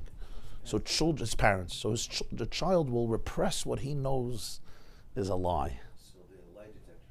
Yeah, they lie. Somebody showed I mean, me we know, even we as adults, we feel sometimes, right, when something is untrue. We just feel it. It's your father and mother, and you trust them for everything. So you don't want to say that they're lying. So therefore you tell yourself they're not lying, which is basically you're also causing psychological damage to the child, because you're creating inner conflict in him. He has to choose between what he knows is true and what he wants to be true, because who wants to know that their father is saying not true? So besides religious damage, you're also creating psychological damage, I believe. And that's just my opinion. But I think it's very sound. somebody showed me where it says that Mount Gavra Rabba, Yeah. says it many times. When Gavra Yeah, Rabba, yeah. So Shlomo says Mount Gavra Rabba. It says, why is he called Gavra Rabba? Because if somebody asks him a question he doesn't know, he says he doesn't know. Yeah. So I know it. Yeah. There's a story in Gemara, one of the Amirayim, I think it was Rabbi, Rabashi, came to the Beis Medrash and he said, Dvarim shamarti lefneichem toes hein biyadi. I said to you something and it was a mistake. That's nothing about it. Dvarim shamarti lefneichem toes hein biyadi. How do undo those mistakes? Because I'm personally guilty of, for example, telling kids a lot of stories, Siddish Mises, that they tell me later, 20 years later, that they don't believe in it. So, and to undo it, it's very hard. Well, if I told my child something that's not true, I can apologize and say I thought so, or I made a mistake, or whatever it is, and I can apologize. I don't even No, know if with it's the true or Rabbi, he not said true. something at the communion, and then later on he came and said, I made a mistake. I don't remember exactly what it was. Do you, I mean, I used to read the stories. Even I have Avodas with a lot of stories. Right, so we read Shulchan Aruch Harav, you could read the Rishonim, the Achronim, all the Chabakashal Eliyahu. Nobody ever says something untrue that he drinks from the cup. They'll never speak like this. You'll never catch these types of people on even a guzma. What they say is Tachlis Ha'amas. The thing just to make everybody feel good and make action and this. There's enough action. There's real action. You don't have to make new action. No, in the Shulchan Aruch itself, the Batan doesn't give reasons. I was just saying from the this is. Does the Alter Rebbe say anything about the post itself, that you shouldn't throw it out, that you could preserve it and it has value? No, it doesn't. Speak about that? He just brings. So I brought from the students of the Maharal that it's because of Emunah that we hope Eliyahu Hanavi comes. So we want to show anticipation, right? And the second reason is from Reb Moshe Chagiz. Reb Moshe Chagiz was one of the big Achronim. He says the reason about the bris, that the whole reason Eliyahu Hanavi comes to have a bris is because he said that Jews abandoned the bris. So that's a beautiful idea to speak about. That because Eliyahu Hanavi spoke against the Jews, so therefore for thousands of years he shows up at every bris. When a person gets up at a drasha, yeah. When a person gets up at a drasha and says the Jewish people are filthy and dirty and they're goyim and they're not real, so when Eliyahu Hanavi did that for thousands of years, the poor man has to go to every single bris. Once he's dead 1,000 years and 1 second is the same thing. No, but it's a beautiful idea about how to speak about Jews. It's a tremendous idea. And that's why he comes to the Seder, because this is the time when they ate the carbon basic and everybody had to have a bris. And the night of Yetzias Mitzrayim, it's a beautiful idea of Moshe Chagiz. Very, very nice. The Lubavitcher Rebbe asks in his Haggadah that according to this idea, there is a question, because then you should have poured the cup in the beginning of the Seder, at least before the Afikaiman, which is a Zeichel Pesach. This is the Rebbe's Shaila. It's a good Shaila. The light of Moshe Chagiz, you should have poured it before the Afikaiman because it's Zeichel Pesach. That's when you should. Well, we don't do it. We pour it after. That's an interesting idea. Where I grew up, we put it in the beginning. The beginning of the Seder? By the second. Really? by lunchtime. Interesting.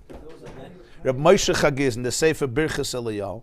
It's interesting ideas, beautiful stuff. So if it's an energy created by a mitzvah, and a lot of people are not flying kugel carriers, when there's a sefer that is written by Eliyahu and you learn with people, how do you explain? No, of How course. do you explain that he didn't die? No, Eliyahu was a person. I didn't. How do you And then he went up, it says, with his body. So there were times that Eliyahu Hanavi came manifested in a body, in a guf, that you could see him. But we all know that by our Seder that doesn't happen. At least not for our eyes. You know, I don't know quantum mechanics. Is he one of the people mentioned that didn't die in the Gemara?